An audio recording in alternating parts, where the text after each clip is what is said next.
Hi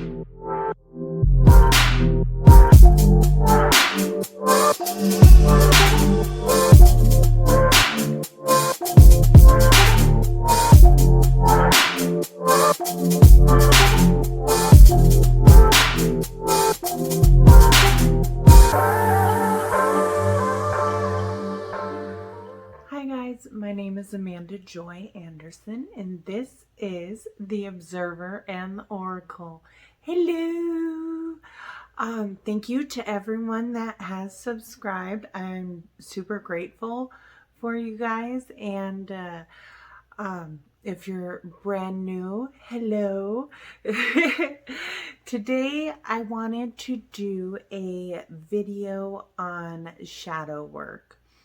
And so this is going to be more of a introduction video into shadow work. And a lot of times when people first start doing shadow work, it can almost feel very scary, like there is this dark cloud surrounding it. And I kind of feel it's part of the spiritual community's fault, because it's almost made to be this scary thing because it's about pain or fear, and anxieties and different emotions. And it's like we almost look at it as this bad thing. For me, shadow work is no different from meditating. It is part of my everyday practice of listening to my body and understanding what my body is trying to tell me. I like to think of shadow work like having a box that you put up in the attic for too long, and pulling that box down and opening it up and seeing what's inside. Sometimes you can have these beautiful memories of what's inside that box, and sometimes you can pick up a picture and remember right before that picture was taken that your sister pulled your hair. And that's what you think about when you see that photo. But then going in deeper to that photo, you also remember that you had this wonderful day afterwards. And that's kind of how shadow work, how I've experienced it, how it has worked for me. It is the moment of prying into these painful memories and opening them up and finding the gratitude for those experiences. When the body experiences pain, what happens is it constricts. Depending on whatever type of trauma you have experienced, your ego also does this. Your ego acts as a way to protect you.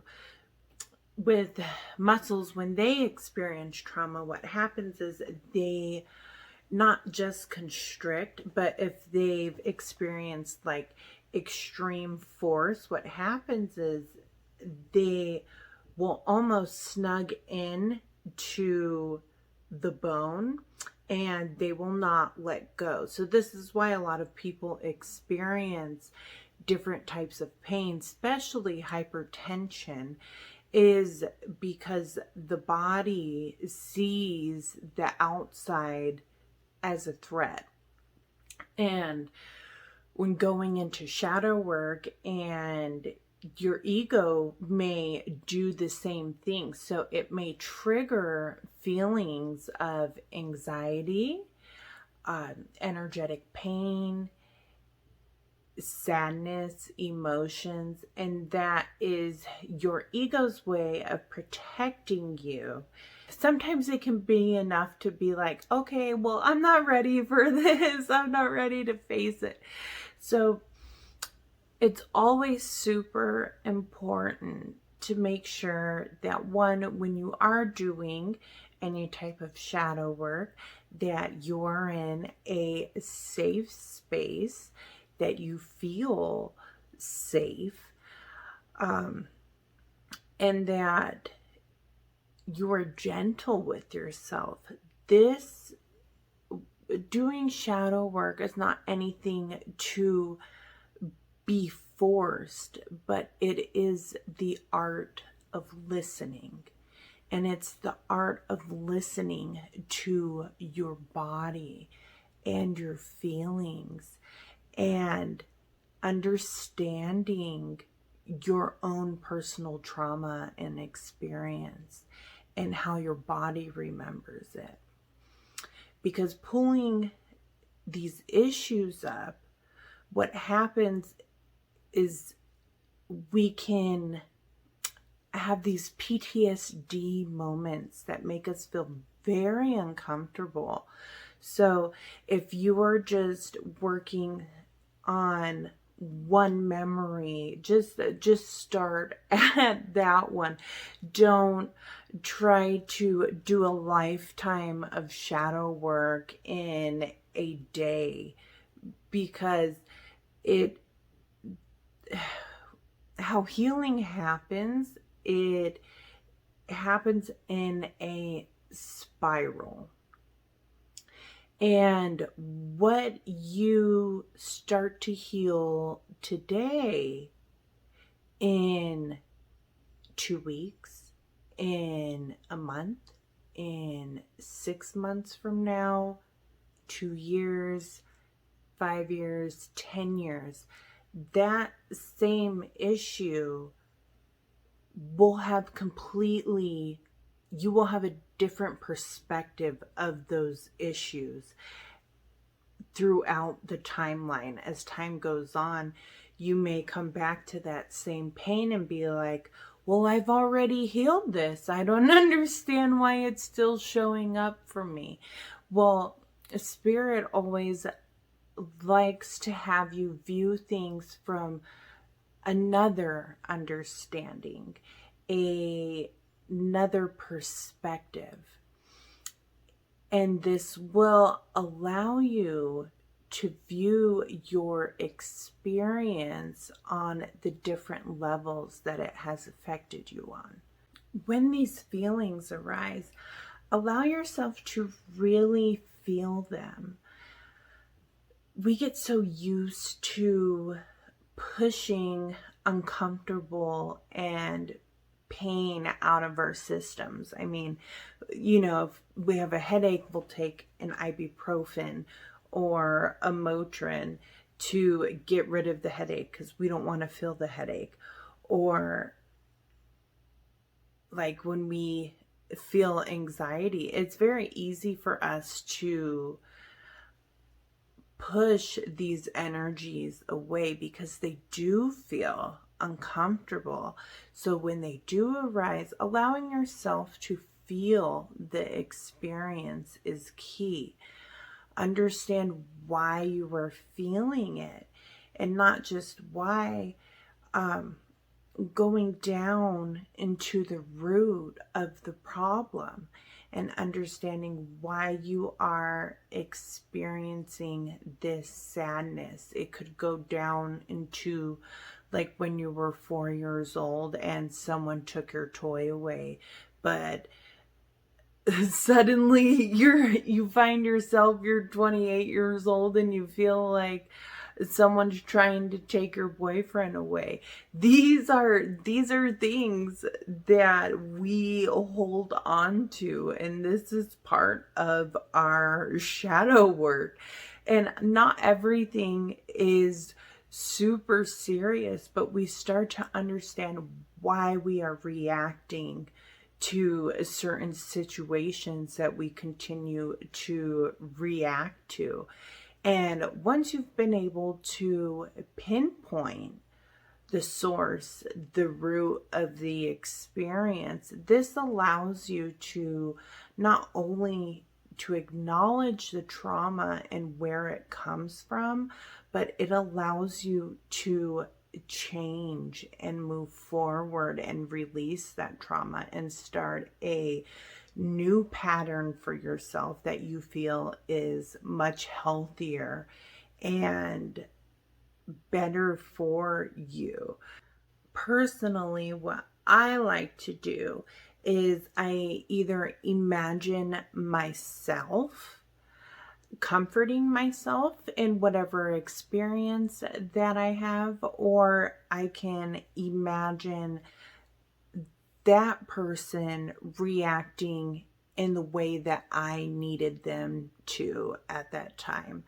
And what this does is it helps rewire the brain synapses, because instead of just going straight to always thinking of that memory as something being terrible, being able to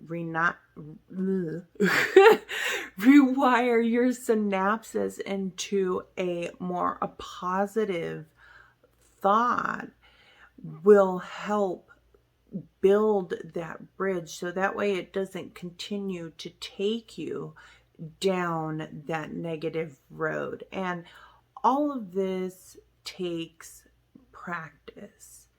And when it comes to shadow work, it is a practice, and it's something that should not just be put away or kept away for special occasions, but it is something to integrate into our lives every single day, because we are operating from these systems from our own inner child wounds system. We're operating from that every day. That's why we react the way we do to certain things, or why we feel the way we do, or why we have anxiety or find ourselves in these moments of sadness throughout the day.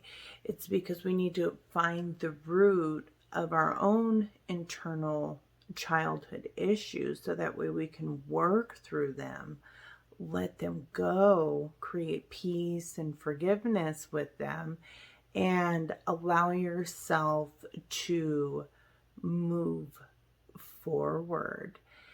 And shadow work it's not this scary thing, but it's ourselves. And it's ourselves, the parts that we don't want to look at sometimes. And it's understanding why we react in anger the way that we do, and looking at our environment and how we grew up, and whoever our adult figures were, or who we looked up to at that time. Many times we can take on those environmental traits of our family members and not even realize that this is how we've been reacting our entire lives. And once we are able to pinpoint that, understand where it comes from, how it developed, manipulation's a really good one to understand if you feel that you do that. I've been there. It's becomes part of your nature and who you are. And so being able to look at these types of patterns, it helps you break away from. What I like to do when healing through any kind of trauma, especially if you've faced some extreme situations in your life, what has helped me through meditation. So that way you don't, because sometimes when you sit there and you meditate, you feel very in body, and sometimes feeling too in body almost does not feel safe. So one of the things that I've integrated into my own practice when I do have things that are coming up is I like to take the seat of the observer. And what I'll do is I will create some kind of safe haven room where I can sit and I look out a window while I'm meditating, and on the outside of the window is whatever experience that I want to observe. So if you've had any very severe trauma, this is a tool that you can use so that way it doesn't feel so close to you. So you can kind of remove parts of the intensity and be able to sit back a little further and observe it. And I hope that helps. If you guys have any questions, please let me know. And I love you and thank you for watching. Have a beautiful day. Bye.